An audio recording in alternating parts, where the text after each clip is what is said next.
നമ്മളൊക്കെ ജീവിക്കുന്ന ഈ ലോകം എപ്പോഴും നശിക്കാവുന്ന ഒരു ലോകത്ത് ഏത് നിമിഷവും അവസാനിക്കാവുന്ന ഒരു ജീവിതവുമായി ജീവിച്ചുകൊണ്ടിരിക്കുന്നവരാണ് നമ്മളെല്ലാവരും. ഈ ലോകത്തുള്ള മനുഷ്യരാണെങ്കിലും മറ്റേത് സൃഷ്ടികളാണെങ്കിലും അതൊന്നും ശാശ്വതമല്ല എന്ന് നമ്മെ ചിന്തിപ്പിക്കുന്ന കാഴ്ചകളും വാർത്തകളുമാണ് ഇന്ന് ഈ സമൂഹത്തിന്റെ പല ഭാഗത്തു നിന്നും നമ്മൾ കേട്ടുകൊണ്ടിരിക്കുന്നത്. നമ്മളുടേതെന്ന് നമ്മൾ വിശ്വസിക്കുന്ന പലതും ഒരിക്കലും എന്നിൽ നിന്ന് അടർത്തി മാറ്റാൻ മറ്റൊരാൾക്കും സാധിക്കുകയില്ല എന്ന് നമ്മൾ വിശ്വസിക്കുന്ന പലതും വളരെ പെട്ടെന്ന് തന്നെ നമ്മിൽ നിന്ന് നഷ്ടപ്പെട്ടു പോകുന്ന കാഴ്ച നമ്മയൊക്കെ ഒരുപാട് ചിന്തിപ്പിക്കേണ്ടതുണ്ട്. ഇന്ന് നമ്മൾ കേട്ടുകൊണ്ടിരിക്കുന്ന പല മരണവാർത്തകളും പല അനുഭവങ്ങളും എന്തിനാണ് റബ്ബ് നമ്മളെ കേൾപ്പിക്കുന്നത്? എനിക്ക് ആ വാർത്ത കേൾക്കണ്ടായിരുന്നു റബ്ബെ എന്ന് നമ്മൾ ആഗ്രഹിക്കുന്നുണ്ടെങ്കിലും നമ്മളെ കണ്ണുകളിലൂടെയും ചെവികളിലൂടെയും ആ വാർത്ത നമ്മളുടെ ഹൃദയത്തിലെത്തണം എന്ന് റബ്ബ് തീരുമാനിക്കാനുള്ള കാരണം ഓരോ വാർത്തകളെക്കുറിച്ചും ഓരോ മരണത്തെക്കുറിച്ചും നമ്മൾ ഒരുപാട് ചിന്തിക്കാൻ വേണ്ടി. ഇക്കഴിഞ്ഞ ആഴ്ചയിൽ മനസ്സിനെ ഏറെ നൊമ്പരപ്പെടുത്തുന്ന രണ്ട് വാർത്തകൾ ഈ സമൂഹത്തിനിടയിൽ പ്രചരിക്കുകയുണ്ടായി. അതിലൊന്ന് 1000 പ്രതീക്ഷകളോടുകൂടി ജീവിതത്തിലേക്ക് കാലെടുത്തു വെക്കുന്ന 4 ആൺമക്കളെ ഒരു ഇശാ ജമാഅത്തായിട്ട് നമസ്കരിച്ചൊരു വാപ്പാന്റെ മക്കളെ സുബ്ഹി ജമാഅത്തിലേക്ക് എത്തിക്കാൻ സാധ്യമാകാത്ത നിലക്ക് 4 ആൺമക്കളെയും പടച്ച റബ്ബ് കൊണ്ടുപോയ തിരിച്ചെടുത്ത കാഴ്ച. അല്ലാഹു ആ കുടുംബത്തിന് ക്ഷമിക്കാനുള്ള കഴിവും ഈ മരണത്തെ തൊട്ടുള്ള മറവിയോടെ ഇതിനേക്കാൾ അനുഗ്രഹീതമായൊരു ജീവിതം ആ കുടുംബത്തിന് അല്ലാഹു നൽകുമാറാകട്ടെ. മരണപ്പെട്ടുപോയ മക്കളുടെ കബർ ജീവിതം അല്ലാഹു ധന്യമാക്കുകയും നാളെ ആ മാതാപിതാക്കളെ സ്വീകരിക്കാൻ അല്ലാഹു സ്വർഗ കവാടത്തിൽ ആ മക്കൾക്ക് സ്ഥാനം നൽകുകയും ചെയ്യുമാറാകട്ടെ. നിമിഷ നേരം കൊണ്ടാണ് ഒരു മനുഷ്യന്റെ ജീവിതം, അവന്റെ സ്വപ്നങ്ങൾ, അവൻ വെയിലുമുട്ടിയിരിക്കുന്ന അവന്റെ പലതും നഷ്ടപ്പെട്ടുകൊണ്ടിരിക്കുന്നത്. 2 ദിവസങ്ങൾക്ക് ശേഷം വീണ്ടും നമ്മൾ കേട്ടു എന്തൊക്കെയോ ബാധ്യതകളുമായി പ്രവാസ ലോകത്തെത്തിയൊരു ചെറുപ്പക്കാരൻ അവനവന്റെ ത്യാഗവും സങ്കടവും ഉപയോഗിച്ചൊരു സ്ഥാപനം തുടങ്ങി പ്രതീക്ഷയോടുകൂടി അതിൽ മുൻപോട്ട് പോയി. നാട്ടിൽ രക്ഷിതാവിനെ കാണാൻ വേണ്ടി നാട്ടിലേക്ക് പുറപ്പെട്ട സമയത്ത് ആ മനുഷ്യന്റെ വണ്ടിയെടുത്ത മറ്റൊരു വ്യക്തി ആ വണ്ടിയിടിച്ച് മറ്റൊരാൾ മരണപ്പെടുകയും ഇന്നേക്ക് മുഴുവൻ സ്വത്തുക്കൾ വിറ്റ് കേസ് നടത്തിയിട്ടും അവസാനം കിടപ്പാടം പോലും നഷ്ടപ്പെട്ട് തെരുവിലേക്ക് ഇറങ്ങേണ്ട ഗതിയോടും നമ്മൾ കേൾക്കുകയുണ്ടായി. മനുഷ്യരെ എല്ലാം തകരാൻ നിമിഷം മതി. അല്ലാഹു വിശുദ്ധ ഖുർആനിലൂടെ പഠിപ്പിച്ചതുപോലെ അൽ മാലു വൽ ബനൂന സീനത്തുൽ ഹയാത്തി ദുനിയ, പണവും മക്കളുമൊക്കെ ദുനിയാവിലൊരു അലങ്കാരം മാത്രമാണ്. റോഡ് വക്കുകളിൽ തെളിഞ്ഞു നിൽക്കുന്നൊരു ബൾബ് ഒരാഴ്ച കൊണ്ട് കത്തിച്ചു വെച്ച് അത് തിരിച്ചെടുത്ത് മടക്കി വെച്ച് പെട്ടിയിൽ വെച്ചു പോകുന്ന ഒരു ബൾബിന്റെ ആയുസ് പോലും നമ്മൾക്കില്ല, നമ്മുടെ സ്വപ്നങ്ങൾക്കില്ല. ഒരു ഭാഗത്ത് പടച്ച റബ്ബിന്റെ പരീക്ഷണങ്ങൾക്ക് മുൻപിൽ പലരും പുറങ്കലിച്ച് എന്ത് ചെയ്യുമെന്നറിയാതെ ചിന്തിച്ചുകൊണ്ടിരിക്കുമ്പോ മറുഭാഗത്തോ 70ഉം 75ഉം വയസ്സായ ഉമ്മമാര്, വല്യുമ്മമാര് ഇൻസ്റ്റഗ്രാമിൽ കാണിച്ചുകൊണ്ടിരിക്കുന്ന കോമാളിത്തരങ്ങളാ നമ്മൾക്ക് മുൻപിലേക്ക് വരുന്നത്. 4 മക്കളെ പടത്തോലെടുത്ത ചിത്രങ്ങൾ കണ്ട് കണ്ണു നിറഞ്ഞു നിൽക്കുമ്പോ അടുത്തൊരു സ്ക്രോളിൽ വരുന്നത് 2 ചെവിയിലും പൂക്കൾ വെച്ച് 75 വയസ്സ് കഴിഞ്ഞ വല്യമ്മയെ കൊണ്ട് കുട്ടുമക്കുട്ടു ചെല്ലിക്കുന്ന പേരക്കുട്ടികളുടെയും അതിനേക്കാളേറെ ട്രെൻഡ് അനുസരിച്ച് തിന്നാൻ വേണ്ടി കുടുംബത്തെയും കൂട്ടി കാടുകൾ കയറി മനുഷ്യന്റെ ആമാശയം പോലും കത്തിച്ചു കളയുന്ന വെറൈറ്റി ട്രെൻഡുകൾക്കും മത്സരിച്ചോടിക്കൊണ്ടിരിക്കുന്ന ഏതോ പാട്ടുകാരന്റെ വാക്കുകൾക്കനുസരിച്ച് തുള്ളാനും പർദ്ദയിട്ട ഉമ്മമാർക്ക് പോലീസ് കൊണ്ട് ലാത്തിയടിയേൽക്കുന്ന കാഴ്ചകളും മറുഭാഗത്തും നമ്മൾ കേൾക്കുന്നു. എന്താ മനുഷ്യരെ ഈ സമൂഹത്തിന് സംഭവിച്ചുകൊണ്ടിരിക്കുന്നത്? ഓരോ ഭാഗത്തും മനുഷ്യന് ചിന്തിക്കാനുള്ള അനവധി കാഴ്ചകൾ റബ്ബ് കാണിച്ചു കൊടുത്തിട്ടും ഇന്നും പലരും ഉറക്കത്തിലാണ്. മഹാനായ സയ്യിദുന അലി ഇബ്നു അബീ ത്വാലിബ് റളിയല്ലാഹു അൻഹു ഒരിക്കൽ പറഞ്ഞൊരു വാക്കുണ്ട്, മനുഷ്യരിൽ പലരും ഉറക്കത്തിലാണ്. അവൻ എഴുന്നേൽക്കുന്നത് മരണത്തോടുകൂടിയായിരിക്കും. മരിച്ചാലേ ചിലർക്ക് ചിന്ത വരൂ, സ്വന്തം മരിച്ചാലേ ചിലർക്ക് കാഴ്ചപ്പാടുകൾ മാറും. സ്വന്തം മരണം കൊണ്ടുപോകുന്ന അന്നേ അവർക്ക് അവരുടെ ജീവിതത്തിന്റെ അർത്ഥം പോലും കണ്ടെത്താൻ സാധിക്കുകയുള്ളൂ. ഈ ലോകത്തേക്ക് നമ്മൾ നിയോഗിക്കപ്പെട്ടിട്ടുണ്ടെങ്കിൽ, നമ്മൾ ജനിച്ചു എന്ന ഉറപ്പ് നിങ്ങൾക്കുണ്ടെങ്കിൽ, ഇനിയൊരുറപ്പേ നിങ്ങൾക്കുള്ളൂ, നമുക്കുള്ളൂ, മരിക്കും. മക്കളെ കൈപിടിച്ചു കൊടുക്കാൻ വാപ്പാരുണ്ടാവുമോ? ഒരുറപ്പില്ല. ഒരു 5 സെന്റിലൊരു വീടുണ്ടാക്കങ്ങളുണ്ടാവുമോ? മക്കളുണ്ടാവുമോ? ഒരുറപ്പില്ല. 10ാം ക്ലാസ്സിലെത്തുന്ന മക്കൾക്ക് പരീക്ഷ എഴുതുന്ന കാലത്ത് നമ്മളുണ്ടാവുമോ? ഉറപ്പില്ല. ഒരൊറ്റ ഉറപ്പേയുള്ളൂ, മരിക്കും. ആ മരണത്തെ തൊട്ടാണ് റബ്ബ് വിശുദ്ധ ഖുർആനിലൂടെ പഠിപ്പിച്ചതും കുല്ലു നഫ്സിൻ ദാഇഖത്തുൽ മൗത്ത്. ഈ ലോകത്തുള്ള സർവ്വ മനുഷ്യരും നഫ്സുകളും മരണത്തെ ആസ്വദിക്കുക തന്നെ ചെയ്യും. ഇതൊക്കെ കേൾക്കുമ്പോൾ ചിലർ ചോദിക്കും, എന്തിനാ പടച്ചോനെ മരണം? എന്തിനാ റബ്ബെ നീ ഇങ്ങനെ സങ്കടപ്പെടുത്തുന്നത്? മരണമുണ്ടെങ്കിലേ ജീവിതത്തിന്റെ കണക്ക് നോക്കാൻ പറ്റൂ. മരണമുണ്ടെങ്കിലേ ജീവിതത്തിന് അർത്ഥമുണ്ടാക്കാൻ പറ്റൂ. 219 പേരെ വെടിവെച്ചു കൊന്ന അജ്മൽ കസബിനെ ഇന്ത്യ മഹാരാജ്യത്തിൽ ഒരിക്കലും അസ്തമയത്തിച്ചു കൊല്ലാൻ പറ്റിയിട്ടുള്ളൂ. പക്ഷേ പാരമ്പരിക ലോകവിശ്വാസമുള്ള മുസ്ലിമീങ്ങൾ ഇന്നും പ്രാർത്ഥിക്കുന്നു. 219 പേരെ കൊന്ന അജ്മൽ കസബിന് 8,000 കോടി മനുഷ്യരെ ഈ ലോകത്ത് പടച്ച റബ്ബിനോട് ഞങ്ങൾ പറയും, 8,000 മനുഷ്യരെ കൊന്നവന്റെ ശിക്ഷ നീ കൊടുക്കണം റബ്ബേ എന്ന് പറയണമെങ്കിൽ മരണമുണ്ടായേ മതിയാകൂ. ആളെ പറ്റിച്ചും വൽപ്പിച്ചും കള്ളത്തരം കാണിച്ചും കുടുംബത്തിൽ പ്രശ്നങ്ങളുണ്ടാക്കിയും അവനാന്റെ സന്തോഷവും പണവും മാത്രം ചിന്തിച്ചോടുന്നവർക്ക് മരണമുണ്ടായാലേ ശരിയാവൂ. ഇന്ന് നീതി പോലും നീതിയാക്കപ്പെടുമ്പോ ഒരു മുസ്ലിമിന്റെ ഏറ്റവും വലിയ സമാധാനം മരണം റബ്ബിന്റെ കണക്ക് നോക്കാൻ വേണ്ടിയാണ്, ആരെയും സങ്കടപ്പെടുത്താനല്ല. കാരണം ഒരാൾ മരണപ്പെട്ടതിന്റെ പേരിൽ പടച്ച റബ്ബ് ഈ ലോകത്തിലൊന്നും വരുത്തിയിട്ടില്ല.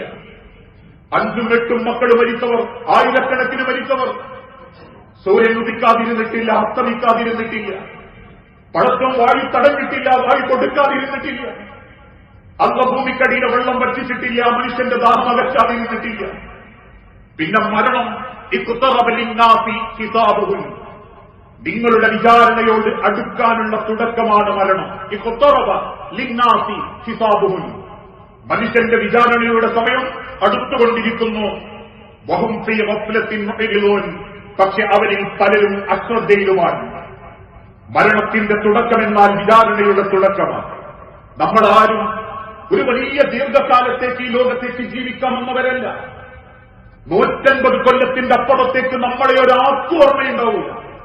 പലരും ചിന്തിക്കുന്നത് പോലെ ഉദാഹരണമായി എന്റെ വാപ്പയുടെ പേര് അബ്ദുറഹ്മാൻ, വാപ്പയുടെ പേര് പോക്കുട്ടി സാഹിബ്. പോക്കുട്ടി സാഹിബിന്റെ വാപ്പന്റെ പേര് എനിക്കറിയൂല. ഈ ഇരിക്കുന്ന ഓരോരുത്തരും സ്വന്തം മനസ്സൊട്ടൊന്ന് ചിന്തിച്ചു നോക്കി.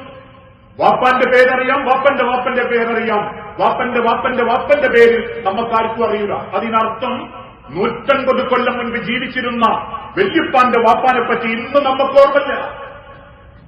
ഇനിയൊരു 150 കൊല്ലം കഴിഞ്ഞാൽ എന്റെ മകന്റെ മകൻ കഴിഞ്ഞാൽ ഇന്നെ ആർക്കും ഓർക്കയില്ല.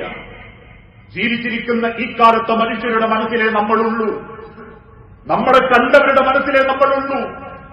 കേട്ടവരിൽ പലർക്ക് മുൻപിലും നമ്മളൊരു കഥ മാത്രമാണെങ്കിൽ, വല്യപ്പന്റെ വാപ്പനെ പറ്റിയിട്ട് ഒരു കഥ പോലും എനിക്ക് ഓർമ്മയില്ലെങ്കിൽ, ജീവിച്ചിരിക്കുന്ന ഈ മനുഷ്യരുടെ മുഖങ്ങളിലും മനസ്സുകളിലും മാത്രം ജീവിക്കാൻ വിധിക്കപ്പെട്ട ഒരു ചെറിയ കാലം അത്രയുള്ളൂ ദുനിയാവ്. 1983 ഞാൻ വന്നെങ്കിൽ 2083 ഞാൻ ഉണ്ടാവില്ലെന്ന്, അല്ലെങ്കിൽ അങ്ങനെ ചിന്തിക്കാൻ പറ്റുന്നൊരു ജീവിതം. അതുകൊണ്ട് ആ റബ്ബ് പഠിപ്പിച്ചതും മാലി വലി ദുനിയാവും ഞാനും തമ്മിലുള്ള അടയാളം ഇന്നമാ അന തറാഖിബുൻ ഇസ്തളല്ല തഹ്ത ശജറതി. യാത്രക്കിടയിൽ പടച്ച റബ്ബ് ഒരു മരത്തിന്റെ താഴെ വിശ്രമിക്കാൻ അല്പം അവസരം തന്നു. അതാ ദുനിയാവ്. സുമ്മറാഹ, വിശ്രമെടുക്കും, വത്തറക്കഹ, ആ മരത്തെ വിട്ട് നടന്നു. ആ മരത്തിന്റെ ചുവട്ടിൽ ഇരുന്ന് വിശ്രമിക്കുന്ന നമ്മളെ വിശ്രമത്തിൽ നിന്നും പിടിച്ചുണർത്തിക്കൊണ്ടുവാനും പടച്ചോന് പറ്റും. 2 ആഴ്ചകൾക്ക് മുൻപ് നമ്മൾ കേട്ടല്ലോ, നൈറ്റ് ഷിഫ്റ്റ് കഴിഞ്ഞ് രാത്രി 1:30 മണിക്ക് തന്റെ ഹോസ്റ്റൽ റൂമിലേക്ക് മടങ്ങിയ ഒരു നേഴ്സായ പെൺകുട്ടിയെ അപകടത്തിൽപ്പെട്ട് 4-5 ആളുകൾ ഒരുമിച്ച് വന്നപ്പോ ആശുപത്രിയിൽ ഡ്യൂട്ടി എടുക്കുന്ന ഡോക്ടർ വിളിച്ചിട്ട് ആ പെൺകുട്ടിയോട് പറഞ്ഞു, നീയും തിരിച്ചു വരണം, പേഷ്യൻസിന്റെ കൂടുതലുണ്ട്. 2:15 മണിക്ക് ഉറക്കപ്പിച്ചോടെ എഴുന്നേറ്റ് ഒന്ന് ഫ്രഷായി വാഹനമെടുത്ത് പുറപ്പെട്ട പെൺകുട്ടി 3:30 മണിയായിട്ടും 4 കിലോമീറ്ററിന്റെ ഡിസ്റ്റൻസിലുള്ള ആശുപത്രിയിലെത്തുന്നില്ല. പിന്നെ ആശുപത്രികൾ കേൾക്കുന്നത് മോർച്ചറിയിലുള്ള നഴ്സിന്റെ മരണത്തെ തൊട്ടാണ്. വിളിച്ചുണർത്തി കൊണ്ടുപോകാൻ കഴിവുള്ള റബ്ബ് ആകാശത്തിന്റെ മേലെ കാത്തിരിക്കുമ്പോ അത്ര ചെറിയ ദുനിയാവിൽ അല്ലാഹു തആലയെ ബോധ്യപ്പെട്ട് ജീവിക്കാൻ നമ്മളെ കൊണ്ട് പറ്റണം. ജീവിച്ചിരിക്കുന്ന നമ്മൾക്ക് മരണപ്പെടുമ്പോൾ ജീവിച്ചിരിക്കുന്നവർക്ക് കൊടുക്കാനുള്ള ഏറ്റവും വലിയ സമാധാനം എന്താണെന്നറിയോ? എന്റെ വാപ്പ അവിടെ വാങ്ങിട്ടു, ഇവിടെ വാങ്ങിട്ടു, വാപ്പ അങ്ങനെ തുടങ്ങിയതുകൊണ്ട് എനിക്കിങ്ങനെ കിട്ടി എന്ന സമാധാനമല്ല. മണ്ണുക്ക് വെക്കുന്ന വാപ്പാനെ തൊട്ട് മക്കൾക്കുണ്ടാവുന്നുണ്ട്, മണ്ണുക്ക് വെക്കുന്ന മക്കളെ തൊട്ട് വാപ്പാർക്കുണ്ടാവുന്നുണ്ട്, മണ്ണുക്ക് വെക്കുന്ന ഭാര്യയെ തൊട്ട് ഭർത്താവിനും, ഭർത്താവിനെ തൊട്ട് ഭാര്യക്കും, കുടുംബക്കാരെ തൊട്ട് കുടുംബക്കാർക്കും മണ്ണുക്ക് വെക്കുമ്പോണ്ടാവേണ്ട സമാധാനം എന്താണെന്നറിയോ? നാളെ പടച്ച റബ്ബിന്റെ കോടതിയിൽ ആ കബറിൽ വെക്കപ്പെട്ടവർക്ക് സമാധാനം കിട്ടും, അവർക്കതിന് അർഹതയുണ്ട് എന്ന് നമ്മളെ കബർ പുറത്തുന്ന ഒരാൾക്ക് ചിന്തിക്കാൻ പറ്റിയ മരണപ്പെട്ടവർ ജീവിച്ചിരിക്കുന്നവർക്ക് കൊടുക്കുന്ന ഏറ്റവും വലിയ സമാധാനമാണത്. നിന്റെ മയ്യത്ത് മണ്ണ് കൊണ്ടെത്തുമ്പോൾ നിന്റെ വാപ്പാക്കും ഉമ്മാക്കും എന്റെ മക്കൾക്കും ചിന്തിക്കാൻ പറ്റണം, എന്തായാലും കബറിന്റെ കീഴിൽ എന്റെ വാപ്പാക്കൊരു സ്വൈര്യവും സമാധാനം പടച്ചവും കൊടുക്കും. കാരണം അത്രയ്ക്ക് നല്ലൊരു വാപ്പയമ്മയായിരുന്നു എന്ന് നിന്നെക്കുറിച്ച് എന്റെ മക്കൾ ചിന്തിക്കുമ്പോ നിന്റെ മരണം കൊണ്ട് എന്റെ മക്കൾക്ക് ഞാൻ സമാധാനം ഉണ്ടാക്കിയതാ. ആ സമാധാനം നമ്മൾ ബാക്കി വെക്കുന്നവർക്ക് കൊടുക്കണ്ട്. അതുകൊണ്ടാണ് പ്രവാചകൻ സല്ലല്ലാഹു അലൈഹി വസല്ലമയുടെ പ്രിയപ്പെട്ട ആളാപ്പ അബൂ ത്വാലിബ്, ഇസ്ലാമിലേക്ക് ക്ഷണിച്ചിട്ടും വരാത്ത അബൂ ത്വാലിബിന്റെ ഭാര്യ ഫാത്തിമ ബിൻത് അസദ്. ഫാത്തിമ ബിൻത് അസദ് എന്ന ഉമ്മയായിരുന്നു പ്രവാചകൻ സല്ലല്ലാഹു അലൈഹി വസല്ലമയെ ചെറുപ്പം മുതൽക്കേ പരിപാലിച്ചത്. 6-ാം വയസ്സിൽ ഉമ്മ മരിച്ചതിന് ശേഷം ഒരു ഉമ്മയുടെ എല്ലാ പരിഗണനയും കൊടുത്ത് ഫാത്തിമ ബിൻത് അസദ് എന്ന അബൂ ത്വാലിബിന്റെ ഭാര്യ അള്ളാന്റെ ഹബീബിനെ പൊന്നുപോലെ സംരക്ഷിച്ചു. അലി ഇബ്നു അബീ ത്വാലിബ് എന്ന സ്വന്തം മകനേക്കാൾ ഫാത്തിമ ഉമ്മ സ്നേഹിച്ചതും അള്ളാന്റെ റസൂലിനെയായിരുന്നു. ഇസ്ലാമിലേക്ക് ആദ്യം വന്ന സ്ത്രീകളിൽ മുൻപന്തിയിലായിരുന്നു ഫാത്തിമ ബിൻത് അസദ് റളിയല്ലാഹു അൻഹ. ആ ഉമ്മ മരണപ്പെട്ടപ്പോ ആ ഫാത്തിമ ഉമ്മയുടെ മയ്യത്തെടുത്ത് മണ്ണ് കറക്കി വെക്കുന്ന റസൂലുള്ള സഹാബത്തിനോട് പറയുന്ന ഒരു വാക്കുണ്ട്, എന്റെ ഉമ്മാൻ ഒരിക്കലും കബർ സങ്കടപ്പെടുത്തൂലെന്ന് എനിക്കറിയാം. എന്നിട്ടും റബ്ബിനോട് കൈനീട്ടിയിട്ട് പറഞ്ഞു, റബ്ബേ എന്റെ ഉമ്മായെ കബറിനെ കൊണ്ട് നീ സന്തോഷിപ്പിക്കണം കേട്ടോ. നമ്മളെ മണ്ണുക്ക് വെക്കുമ്പം കബർ പുറത്തുണ്ടാകേണ്ട, അല്ലെങ്കിൽ നമ്മളെ യാത്രയാക്കുന്നവർക്ക് കൊടുക്കേണ്ട സമാധാന ജീവിതം, അത് നമ്മളെ ഓർത്ത് അവർക്ക് ചിന്തിക്കാൻ പറ്റുന്നുണ്ട്, നമ്മൾ കബറിൽ രക്ഷപ്പെടും. ആ ജീവിതം നേടിയെടുക്കാനാണ് റബ്ബ് നമുക്ക് നൽകുന്നതെങ്കിൽ ഇനി അങ്ങോട്ട് ഏത് സെക്കൻഡും അള്ളാഹു നമ്മളെ കൊണ്ടുപോകും. 4 മക്കളൊരു കുടുംബത്തിൽ നിന്ന് കൊണ്ടുപോകാൻ പടച്ചോന് പറ്റിയിട്ടുണ്ടെങ്കിൽ ഇനി നമ്മളെയൊന്നും കൊണ്ടുപോകാൻ നമ്മളെ സ്വപ്നങ്ങളോ പ്രതീക്ഷകളോ ഒന്നും അള്ളാഹു ഒരിക്കലും പരിഗണിക്കുന്നില്ല. കാരണം അള്ളാഹു പഠിപ്പിച്ചതുപോലെ അള്ളാഹുവിന്റെ അവധി എത്തിയാൽ ആ സെക്കൻഡ് അള്ളാഹു തആല ഈ ലോകത്ത് നിന്ന് ഒന്നും പരിഗണിക്കാതെ അള്ളാന്റെ അരികിലേക്ക് നമ്മളെ തിരിച്ചു കൊണ്ടുപോകും. ആ സന്ദർഭത്തിൽ ക്ഷമിക്കാനും വേറൊന്നും നിങ്ങൾക്ക് ചെയ്യാനില്ലെന്നും അള്ളാന്റെ ഹബീബ് നബി തങ്ങൾ ഓർമ്മപ്പെടുത്തി. ക്ഷമയോടെ നമ്മൾ പലരും പറയുന്നത് പോലെ പറയാനും പ്രസംഗിക്കാനൊക്കെ എളുപ്പമാണ്. ജീവിതത്തിന്റെ നേരെ വരുമ്പോ അത് സ്വന്തം ജീവിതത്തിന്റെ നെഞ്ചിന്റെ അകത്തേക്ക് കൊണ്ടുവരാൻ അത്രയും ഈമാനിന്റെ കണികൾ അവർക്കേ സാധിക്കൂ. അതുകൊണ്ട് തന്നെയാണ് തിരുദൂതൻ പഠിപ്പിച്ചതും പരീക്ഷിക്കപ്പെട്ടവർക്ക് വേണ്ടി നിങ്ങൾ പ്രാർത്ഥിച്ചുകൊണ്ടിരിക്കണം. നിങ്ങൾക്ക് കിട്ടിയതിനേക്കാളേറെ നിങ്ങൾ ഓർക്കേണ്ടത് കിട്ടാത്തവന്റെ കണ്ണീരിനെ കുറിച്ച, ലഭിക്കാത്തവന്റെ വേദനയെ കുറിച്ച. എനിക്കിത്രയല്ലേ പടച്ചോൻ തന്നിട്ടുള്ളൂ എന്ന് ചിന്തിക്കുന്നതിനേക്കാൾ അപ്പുറം തന്നതല്ല തിരിച്ചെടുത്തവന്റെ വേദനയെപ്പറ്റി ചിന്തിച്ചാൽ നിങ്ങൾക്ക് അല്ലാഹുവിന്റെ തീരുമാനത്തെ ഒരുപാട് ക്ഷമയോടെ നേരിടാൻ സാധിക്കും. ആ ക്ഷമ നിങ്ങളുടെ ജീവിതത്തിലേക്ക് ഏറ്റെടുക്കുമ്പോഴാണ് നബി സല്ലല്ലാഹു അലൈഹി വസല്ലമ തങ്ങൾ ഓർമ്മപ്പെടുത്തിയതും ഇന്ന ലില്ലാഹി മാ അഖദ വമാ അഅത. മകൾ സൈനബ ബീവിയുടെ കുഞ്ഞിൽ ശ്വാസം മുട്ടലുകൊണ്ട് വെപ്രാളപ്പെടുന്നത് കണ്ടപ്പോ സൈനബ റളിയല്ലാഹു തആല അൻഹയെ നോക്കി സൈനബ ബീവിയോട് അല്ലാഹുവിന്റെ ഹബീബ നബി തങ്ങൾ പറയുന്ന ഒരു വാക്കുണ്ട്, ഇന്ന ലില്ലാഹി ഇതെല്ലാം അള്ളാന്റെതാണ് മോളെ, ഇതെല്ലാം റബ്ബ് തന്നതാ മോളെ. അവൻ എടുക്കുന്നത് അവൻ തന്നതേ എടുക്കുന്നുള്ളൂ, അവൻ എടുത്തതെല്ലാം അവൻ തന്നത് തന്നെയാണ്. വകുല്ല ശൈഇൻ ഇൻദഹു മുസമ്മ, എല്ലാത്തിനും പടച്ചോന്റെ അടുത്തൊരു കണക്കുണ്ട് മോളെ. അള്ളാഹ് തന്നിട്ടുണ്ടെങ്കിൽ അത് അള്ളാഹുവിന് തിരിച്ചെടുക്കാൻ അവകാശമുണ്ട്. ഇനി മരണപ്പെട്ടത് മക്കളാണെങ്കിൽ പോലും നബി തങ്ങൾ ഓർമ്മപ്പെടുത്തി, നാളെ റബ്ബിന്റെ സ്വർഗ കവാടത്തിൽ ആ മക്കൾ നിങ്ങളെ കാത്തിരിക്കും. ഇന്നും മദീനത്തെ പള്ളിയിൽ തന്റെ മകനോടൊപ്പം നമസ്കാരത്തിൽ വരുന്ന ഒരു സ്വഹാബി അള്ളാന്റെ തിരുദൂതൻ ഒരിക്കൽ ചോദിച്ചു, നിനക്ക് അത്രക്കിഷ്ടമാണോ നിന്റെ കുഞ്ഞിനെ? ആ മനുഷ്യൻ പുഞ്ചിരിയോടെ പറഞ്ഞു, റസൂലേ, അള്ളാഹു നിങ്ങളെ സ്നേഹിക്കുന്നത് പോലെ ഞാൻ നിന്റെ കുഞ്ഞിനെ സ്നേഹിക്കുന്നുണ്ട്. അല്പ ദിവസങ്ങൾക്ക് ശേഷം ആ മനുഷ്യന് പള്ളിയിൽ കാണാതായപ്പോ വിവരങ്ങൾ അന്വേഷിച്ച റസൂലുള്ളാഹിക്ക് മറുപടി കിട്ടിയത് ആ കുഞ്ഞ് മരണപ്പെട്ടു എന്നുള്ളതാണ്. ആ വീട്ടിൽ കയറി ചെന്ന് കണ്ണു നിറഞ്ഞു നിൽക്കുന്ന പിതാവിനോട് റസൂലുള്ള ചോദിച്ചു, നാളെ റബ്ബിന്റെ സ്വർഗ കവാടത്തിൽ നിന്റെ കുഞ്ഞ് നിന്നെ സ്വീകരിക്കാനിരിക്കുന്നത് നീ ആഗ്രഹിക്കുന്നില്ലേ? ഉണ്ട് നബിയെ, എങ്കിൽ നീ സന്തോഷിക്കുക, ആ കുഞ്ഞ് നിന്നെ കാത്തിരിക്കുന്നുണ്ടാകും. കേട്ട സഹാബാക്കളിൽ പലരും പറഞ്ഞു, പ്രവാചകരെ, ഞങ്ങളെ മക്കളൊക്കെ മരിച്ചുപോയിട്ടുണ്ട്, അയാൾക്ക് മാത്രമാണോ എല്ലാവർക്കുമാണോ? എല്ലാവർക്കും ആ കുഞ്ഞുങ്ങളെ റബ്ബ് കാത്തിരിച്ചിട്ടുണ്ടാകും. മഹാനായ അബൂ ഹുറൈറ റളിയല്ലാഹു അൻഹു റിപ്പോർട്ട് ചെയ്യുന്ന ഒരു ഹദീസിൽ കാണാം, അബൂ ഹസൻ റളിയല്ലാഹു അൻഹു ഒരിക്കൽ അബൂ ഹുറൈറ റളിയല്ലാഹു അൻഹുവിന്റെ അരികിൽ വന്ന് ചോദിച്ചു, അബൂ ഹുറൈറ, 2 മക്കള് നിന്റെ കൺമുൻപിൽ വെച്ച് മരിച്ചുപോയി അബൂ ഹുറൈറ, അതുകൊണ്ട് സമാധാനം കിട്ടുന്ന എന്തെങ്കിലും ഒരു വാക്ക് നിങ്ങൾ എന്നോടൊന്ന് സംസാരിക്കണം. അബൂ ഹുറൈറ റളിയല്ലാഹു അൻഹു തിരിച്ചു പറഞ്ഞു, അള്ളാഹുവിന്റെ തിരുദൂതൻ പറയുന്നത് ഞാൻ കേട്ടിട്ടുണ്ട്, മരണപ്പെട്ട മക്കൾ സ്വർഗത്തിലെ പൂമാലകളെ പോലെ പൂമ്പാറ്റകളെ പോലെ പാറി നടക്കും. അവർ വിചാരണയുടെ വേളയിൽ മാതാപിതാക്കളുടെ തുണിയിൽ പിടിച്ചു വലിച്ചുകൊണ്ടിരിക്കും ആ സ്വർഗത്തിലേക്ക്.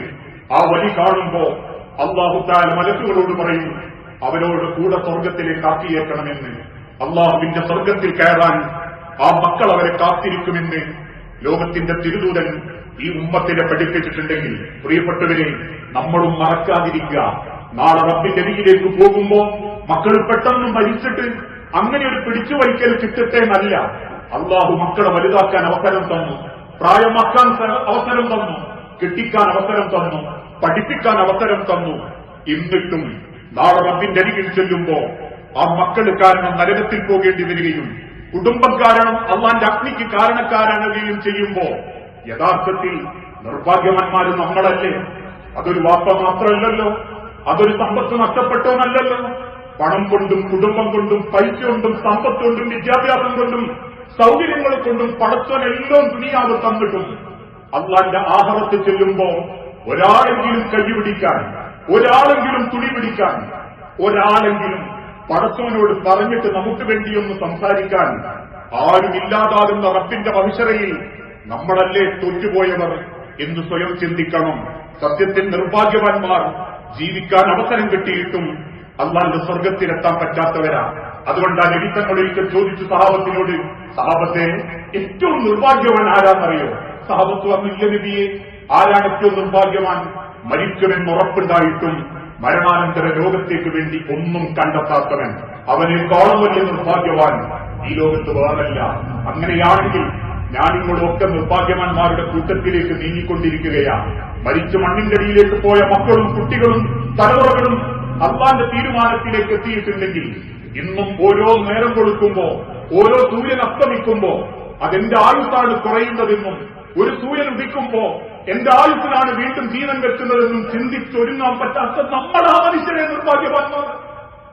അല്ലാതെ 4 മക്കൾ നഷ്ടപ്പെട്ട ഒരു വാപ്പയാണെന്ന് പറയാൻ നമ്മളെ കൊണ്ട് പറ്റൂല. എല്ലാ സമ്പത്തും നഷ്ടപ്പെട്ട ഒരു ചെറുപ്പക്കാരനാ നിർഭാഗ്യവാൻ എന്ന് പറയാൻ പറ്റൂല. സത്യത്തിൽ ഒരു കണ്ണാടിയുടെ മുൻപിൽ നിന്ന് നമ്മളെ മുഖത്ത് നോക്കിയിട്ട് നമുക്ക് ചോദിക്കാൻ പറ്റണം, നമ്മളാണോ സത്യത്തിൽ നിർഭാഗ്യവാന്മാർ? ആയുസ് കിട്ടിയിട്ടും എല്ലാം കിട്ടിയിട്ടും ഒന്നും കിട്ടാതായി പോയവർ. ആ തിരിച്ചറിവിനാണ് റബ്ബ് ഓരോന്ന് കാണിച്ചിരുന്നത്, ഓരോന്ന് കൺമുൻപിൽ എത്തിച്ചിരുന്നത്. അങ്ങനെ ചിന്തിക്കുകയും ജീവിതത്തെ ചിട്ടപ്പെടുത്തുകയും ചെയ്യുന്ന യഥാർത്ഥ മുസ്ലിങ്ങളിൽ അല്ലാഹു നമ്മൾ എല്ലാവരെയും ഉൾപ്പെടുത്തി അനുഗ്രഹിക്കുമാറാണ്.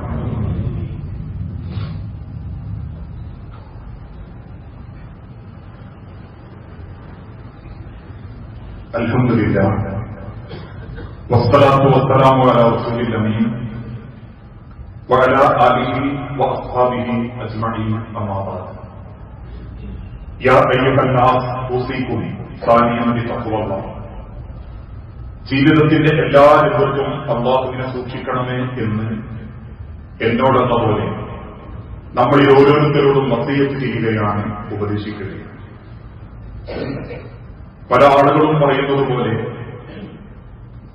അപ്രതീക്ഷിതമായ ചില മരണങ്ങളും പരീക്ഷണങ്ങളും എത്ര കാലത്തോളം നമ്മുടെ മനസ്സിനെ കീഴടക്കും, എത്രത്തോളം നമ്മുടെ ജീവിതത്തെ പ്രയാസപ്പെടുത്തും എന്ന് ചിന്തിക്കാൻ പോലും സാധിക്കാറില്ല. ജീവിച്ചിരിക്കുന്ന കാലത്ത് സ്വന്തം മക്കളുടെ കബറിക്കൽ മണ്ണിടേണ്ടി വരികയും, അതല്ലെങ്കിൽ ചിലരൊക്കെ പറയുന്നത് പോലെ സ്വന്തം ഭാര്യയെ ഒരിക്കൽ കൂടി തിരിച്ചു കിട്ടോ എന്നാഗ്രഹിച്ച് ഇപ്പോഴും ആരും അറിയാതെ കരഞ്ഞു തീർക്കുന്നവരൊക്കെ ആ ഭർത്താവിന്റെ ഓർമ്മകളിൽ, അദ്ദേഹത്തിന്റെ കുപ്പായങ്ങളിൽ ധൈര്യം കാണുന്നവരും ഇന്നും നമ്മുടെ കൂട്ടത്തിലുണ്ട്. കേൾക്കുന്നവർക്കൊക്കെ അതൊരു കഥയും ഒരു അത്ഭുതപ്പെടുത്തുന്ന വിഷയവും മാത്രമാണെങ്കിൽ അനുഭവിക്കുന്നവരുടെ വേദനയും സങ്കടങ്ങളും അത് ഊഹിക്കാൻ പറ്റാത്തതിന്റെ അപ്പുറത്തായി.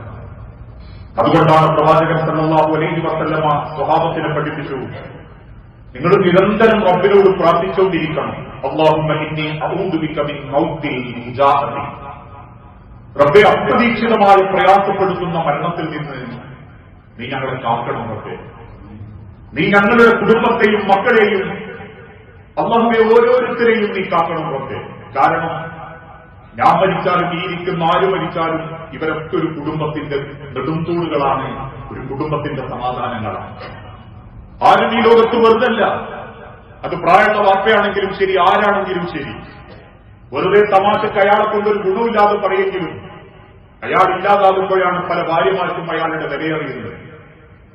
അവളെ കൊണ്ട് എനിക്കെന്ത് നേട്ടം ഉണ്ടായതെന്ന് ചിന്തിക്കുമ്പോഴും അവൾ ഇല്ലാതാകുമ്പോഴാണ് അവളായിരുന്നു എന്റെ ഒരു ധൈര്യം എന്ന് പലരും തിരിച്ചറിയുന്നത്. അതുകൊണ്ട് തന്നെ റബ്ബേ, ആരെയും നീ അങ്ങനെ അപ്രതീക്ഷിതമായി സങ്കടപ്പെടുത്തി വേദനാജനകമായിട്ട് നീ കൊണ്ടുവന്റെ പടച്ചവനെ. ആ പ്രാർത്ഥന നിരന്തരം പ്രാർത്ഥിക്കുന്നതോടൊപ്പം അനുഭവിക്കുന്ന വേദനയിലും മനസ്സ് തുറന്നിട്ട് റബ്ബിനോട് പറയാൻ പറ്റണം, അല്ലാഹുമ്മ അജ്റുനി ഫീ മുസീബത്തി. റബ്ബേ, ഈ തന്ന ആ മുസീബത്ത് അത് ഞാൻ അംഗീകരിച്ചു. പക്ഷെ ആ മുസീബത്തിന്റെ വേദന മാത്രം പോലെ റബ്ബേ എനിക്ക് അല്ലാഹുമ്മ അജ്റുനി, അതിനുള്ള പ്രതിഫലം എനിക്ക് തരണം. ഞാൻ ക്ഷമിച്ചു റബ്ബേ, ഞാൻ അനുഭവിക്കേണ്ടവനാണെന്നും ഇത് എനിക്ക് അല്ലാഹു തന്നതാണെന്നും ഞാൻ ഉൾക്കൊണ്ടു. അതുകൊണ്ട് നാഥാ അജ്റുനി, ആ വേദന മാത്രം എനിക്ക് തന്നാ പോലെ റബ്ബേ, അനുഭവിക്കുന്നുണ്ടെങ്കിൽ അതിന്റെ കൂലി കൂടി എനിക്ക് തരണം. വഖ്ലുബ്നി ഖൈറൻ മിൻഹാ, അതിനേക്കാളും നല്ലത് നീ എനിക്ക് പകരം തരികയും ചെയ്യണം. അനുഭവിക്കപ്പെടുന്ന വേദനകളിലും പ്രയാസങ്ങളിലും പരീക്ഷണങ്ങളിലും നീങ്ങുന്നവർക്ക് അല്ലാഹു അതിനേക്കാൾ ഖൈറായ മക്കളെ, ഖൈറായ ജീവിതത്തെ, ഖൈറായ സന്തോഷത്തോടെയുള്ള ഒരു കുടുംബജീവിതം അല്ലാഹു ഓരോരുത്തർക്കും പ്രദാനം ചെയ്യുമാറാകട്ടെ. അല്ലാഹുവെ, അറിഞ്ഞും അറിയാതെയും ഒരുപാട് തെറ്റുകുറ്റങ്ങൾ സംഭവിച്ചു പോകുന്നുണ്ട് നാഥ. എല്ലാം വിട്ടുപുറത്തു മാപ്പാക്കി നിന്റെ സ്വർഗത്തിൽ ഇതേ രൂപത്തിൽ ഞങ്ങളെ എല്ലാവരെയും നീ ഒരുമിപ്പിച്ചു കൂട്ടണം. മക്കളില്ലാതെ പരീക്ഷിക്കപ്പെടുന്ന ഇണകൾക്ക് മക്കളെന്ന അനുഗ്രഹം നൽകി ഓരോ കുടുംബങ്ങളോടും നീ തൗഫീഖ് കാണിക്കണം നാഥ. മക്കൾ നീ തിരിച്ചു വിളിച്ച മക്കളെ കൊണ്ട് വേദനിക്കുന്ന ഓരോ രക്ഷിതാക്കൾക്കും ക്ഷമയോടെ അതിനെ നേരിടാൻ, അവർ ജീവിതത്തിൽ അനുഭവിച്ചുകൊണ്ടിരിക്കുന്ന പരീക്ഷണത്തിൽ നിന്ന് ധൈര്യത്തോടെ ഈമാനിന്റെ കരുത്തോടെ നിന്നെ കണ്ടുമുട്ടാനും ഓരോ കുടുംബങ്ങളിലും നീ തൗഫീഖ് നൽകണം.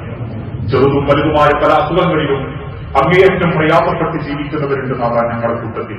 എല്ലാ അസുഖങ്ങളും കുടുംബം ശിഫ നൽകി ആഫിയത്തോടെ ദീർഘായുസ്സോടെ ജീവിക്കാൻ നീ തൗഫീഖ് നൽകണം. അല്ലാഹുമ്മ ഗ്ഫിർ ലിൽ മുഅ്മിനീന വൽ മുഅ്മിനാത്ത് അൽ മുസ്ലിമീന വൽ മുസ്ലിമാത്ത് അൽ അഹ്യാഇ മിൻഹും വൽ അംവാത്ത് ഇന്നക മുജീബുദ് ദഅവാതി യാ ഖാദിയൽ ഹജാത്ത്. اللهم اعز الاسلام والمسلمين واذل الشرك والمشركين. اللهم اجرنا من النار. اللهم